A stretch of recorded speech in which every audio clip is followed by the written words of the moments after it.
మనకి జూలై 2 నుంచి second test start కాబోతుంది కదా. మరి అంతా బాగానే ఉందిలే, కానీ ఇంగ్లాండ్ టీంలో ఒక బ్యాట్స్మెన్ చూసుకుంటే అతను ఇండియాకి ఒక నైట్ మేర్గా మారుతున్నాడు. అతను ఎవరు భయ్యా అంటే, సో దాని నుంచి చెప్తున్నాను. మనకి బెన్ డెకెట్ తెలుసు కదా. సో బెన్ డెకెట్ మొన్న ఫస్ట్ ఇన్నింగ్స్లో ఎన్ని కొట్టాడు? 61 రన్స్ ఏమి కొట్టాడు.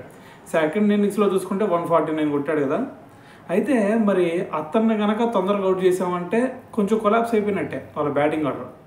మరి ఏంది భయ్యా నువ్వు ఒక టెస్ట్కే నువ్వు ఇంతలా అన్నావు అంటే, ఒక టెస్ట్ కాదు, అంతకుముందు మన ఇండియా సిరీస్లో కూడా అతను రాజ్కోట్ వేదికగా అప్పుడు కూడా ఒక భారీ సెంచరీ కొట్టాడు. 151 రన్స్ ఏమి కొట్టినట్టుంటాడు అప్పుడు చూసుకున్నా సరే.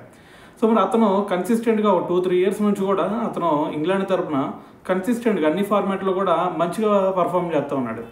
సో అతన్ని కనుక స్టాప్ చేయకపోతే మరి రేపు సెకండ్ టెస్ట్లో కూడా మన వాళ్ళకి కొంచెం తెప్పలు తప్పు అని చెప్పాలి. సో అందుకని చెప్పేసి టీమ్ మేనేజ్మెంట్ కూడా అతని కోసం ఒక ప్రత్యేక ప్లాన్ అయితే రెడీ చేస్తున్నట్టు.